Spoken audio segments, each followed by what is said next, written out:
Ça, c'est une diapo que je trouve extrêmement éloquente, je l'adore. Alors, c'est Kino Québec qui a fait une revue de littérature. Et ce que l'on voit, c'est la quantité d'activité physique calculée en kilocalories par semaine qu'on leur recommande afin de retirer le maximum de bénéfices pour la santé.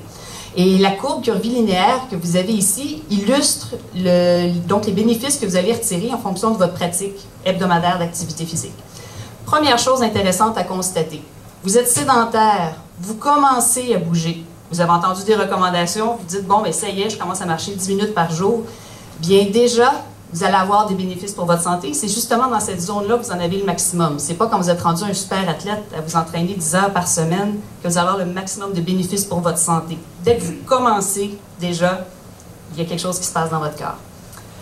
Donc, les recommandations en termes d'activité physique dans la prévention primaire, secondaire des dyslipidémies. Ce que l'on veut, c'est un consensus de la Société canadienne de cardiologie et également, je suis allée chercher les données de l'American College of Sport Medicine, donc deux organismes très bien connus. On favorise premièrement des exercices dynamiques qui sollicitent de grands groupes musculaires, donc des exercices de nature aérobie, des exercices de nature principalement aérobie, mais également, on va le voir plus loin, des exercices de nature musculaire. D'intensité moyenne à élevée. Ça, déjà, c'est un peu différent. Souvent, en santé publique, on va parler fait des exercices d'intensité faible à modérée. Mais ce qu'on a vu avec la littérature au niveau des lipides, il faut aller chercher même jusqu'à une intensité élevée qui va améliorer davantage notre VO2 max, mais qui surtout va augmenter notre dépense énergétique. 40 à 60 minutes par jour. Il me semble que le défi 5-30 vient de passer, là. Ce qu'on entend, c'est 30 minutes d'activité physique par jour. Toutefois, si vous voulez avoir un effet sur vos lipides, il faudra aller de 40 jusqu'à 60. Et de plus en plus, vous allez voir les nouvelles recommandations qui vont sortir. On retourne vers l'heure d'activité physique. Et si vous voulez avoir des résultats encore plus intéressants, c'est de faire ça en 2 séances par jour, de 20 à 30 minutes par séance. On recommande 5 séances ou plus par semaine, donc on est actif pratiquement tous les jours. Et next. Avant d'aller au dernier point, si vous avez assisté au café sur l'hypertension, mais sinon c'est une chose importante, un message important que vous pouvez ramener chez vous. Déjà, si vous faites de 1000 à 1500 kilocalories d'exercice par semaine, il va y avoir un impact positif sur la prévention primaire secondaire de l'hypertension. Pour ce qui est des lipides, votre bon cholestérol, le HDL, ce qu'on recommande entre 1000 et 2000 de dépenses énergétiques par semaine, et il va avoir un impact sur votre cholestérol. Le méchant LDL. Lui, nous fait travailler. Alors, il faut dépenser de 2000 jusqu'à 3500 kilocalories par semaine pour vraiment avoir un impact sur le taux de LDL par l'exercice. Si on le combine avec une approche nutritionnelle, alors là, c'est sûr qu'on va aller chercher beaucoup plus d'effets, mais on va se dire les vraies affaires, là. Pour bouger le mauvais cholestérol, il faut faire pas mal d'exercices.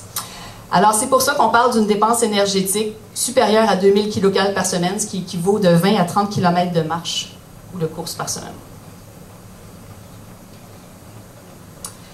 Maintenant, au point de vue aérobie, quels sont les effets qui sont généralement observés après 12 semaines d'entraînement? Ici, ce sont les résultats de méta-analyse que je vais vous proposer. Alors ici, c'est une méta-analyse qui a fait le tour de 28 études cliniques randomisées, 4700 participants qui ont fait de l'exercice aérobie. C'est une étude qui a été publiée en 2001. Alors, ce que l'on a vu, c'est que le mauvais cholestérol a diminué de 5 % et que le bon cholestérol a augmenté de 4,6 %. Ailleurs dans la littérature, on voit des augmentations jusqu'à 10 % du bon cholestérol par l'activité physique. Ces résultats-là, par l'exercice aérobie, on peut les escompter en 3 à 12 mois. Donc, tout à l'heure, on voyait l'algorithme de traitement où on dit que quelqu'un qui est à risque, bon, que ce soit faible, modéré ou élevé, on initie toujours diète et activité physique pour commencer. Et qu'on attend, dans les cas légers à modérés, on attend 3 à 6 mois avant d'initier une pharmacothérapie. Bien, c'est justement le temps que ça va prendre. Ça peut prendre de 3 jusqu'à 12 mois, surtout pour le LDL, avant qu'on voit vraiment un effet. Et le bon cholestérol, parce que ça aussi, c'est une question, même avec la pharmacothérapie, c'est la même chose. Il y a des good responders, bad responders. Et pour l'activité physique, 70 % des gens sont capables d'augmenter leur bon cholestérol, mais on a toujours un 30 % qui serait un peu plus résistant à son effet, à l'effet d'exercice. Mais ça, cliniquement, qu'est-ce que ça veut dire? Une augmentation de 4,6 % de votre bon cholestérol, mais c'est une diminution de 10 à 15 % de votre risque cardiovasculaire.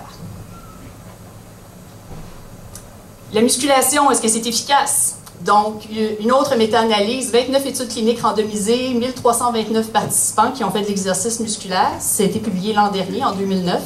Donc, ce que je vous ai fait, c'est le résumé, en fait, la moyenne des 29 études. 24 semaines d'entraînement, 2 à 3 séances par semaine. Ça ressemble beaucoup à ce que l'on fait, là. Si vous décidez d'aller au gym, de faire de la musculation, on fait à peu près 2 à 3 séances par semaine, 70% de votre max.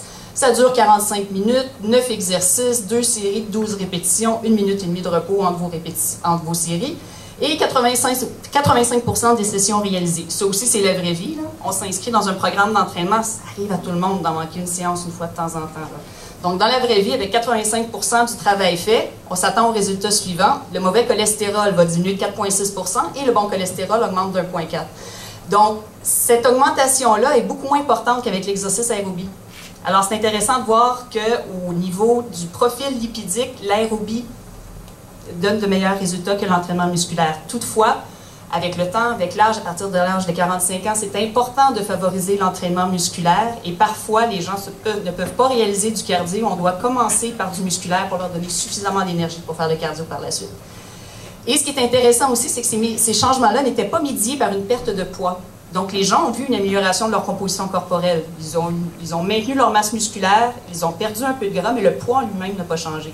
Alors, cette notion-là de faire de l'exercice ou de faire des changements alimentaires et de se peser constamment, il y a beaucoup de changements de composition corporelle qui prennent place à l'intérieur de vous. C'est beaucoup plus intéressant d'aller voir le changement de votre profil métabolique, de suivre votre prise de sang et de connaître votre composition corporelle. Alors, on laisse faire la balance un petit peu, là. On n'abuse pas. Et je vais presque terminer en vous parlant, en fait, entre la marche et la natation, mon cœur balance. Il y a beaucoup de gens qui sont intéressés par la natation. Souvent, ils vont dire « Ah, mais j'ai pas de changement de composition corporelle. Est-ce que c'est aussi efficace de faire de la natation et tout ça? » Bon, je vais commencer par juste vous parler de la marche. Alors, une autre méta-analyse publiée en 2004, près de 1000 participants. On a eu 700 marcheurs, 500 témoins. Et ce qu'on a vu, c'est une diminution du mauvais cholestérol de 5 %. Là, vous remarquez, c'est toujours les mêmes chiffres qui reviennent à peu près, là, les 5 % de diminution. Et le ratio du total sur le bord diminue de 6 %. Et ça, sans changement de poids corporel. Donc, vous décidez, moi, je commence à marcher. Je change mes habitudes, je me mets à marcher. Vous pouvez vous attendre à ça. Maintenant, la marche vis-à-vis de la natation. Est-ce qu'il y en a qui est meilleur que l'autre? Donc, ça, c'est une étude qui vient tout juste de sortir dans Metabolism en janvier 2010. C'est la première fois que je vois vraiment cette comparaison-là. 116 femmes sédentaires, 50 à 70 ans. Donc, des femmes qui ont pris leur retraite, elles ne faisaient pas d'activité physique, post-ménopause, décident, ça y est, je commence à faire de l'aquaforme avec ma gang. Qu'est-ce que ça va faire? Donc, natation ou marche 3 fois par semaine. Il y a un groupe de femmes qui faisaient de la marche 3 fois, un groupe de femmes qui faisaient de la natation 3 fois. Elles étaient supervisées pendant 6 mois. Et ensuite, elle devait s'entraîner seule pendant 6 mois. Ce qu'on a vu à 6 mois, une amélioration de la performance sportive. Nos marcheuses marchaient plus vite, nos nageuses nageaient plus longtemps. La circonférence de la taille, la circonférence des hanches et la sensibilité à l'insuline s'est améliorée chez les nageuses, pas chez nos marcheuses. Et après 12 mois, donc après 6 mois avec un coach et ensuite 6 mois sans entraîneur, elles ont réussi à maintenir leur performance sportive. Juste ça aussi, c'est important de se souvenir. Parfois, de se donner un petit kick avec un entraîneur, avec un club, vous avez acquis de bonnes habitudes, une bonne technique, puis vous êtes bonne pour continuer. On avait une amélioration du mauvais cholestérol. Donc, le LDL s'était amélioré, le poids s'était amélioré, la sensibilité à l'insuline, son amélioration s'était maintenue. Alors, que ce soit de la nage ou de la marche, en gros, le message que vous devez vous souvenir, c'est que ça fonctionne et que c'est long terme. C'est au bout de 6 mois, 12 mois qu'on va vraiment voir les effets.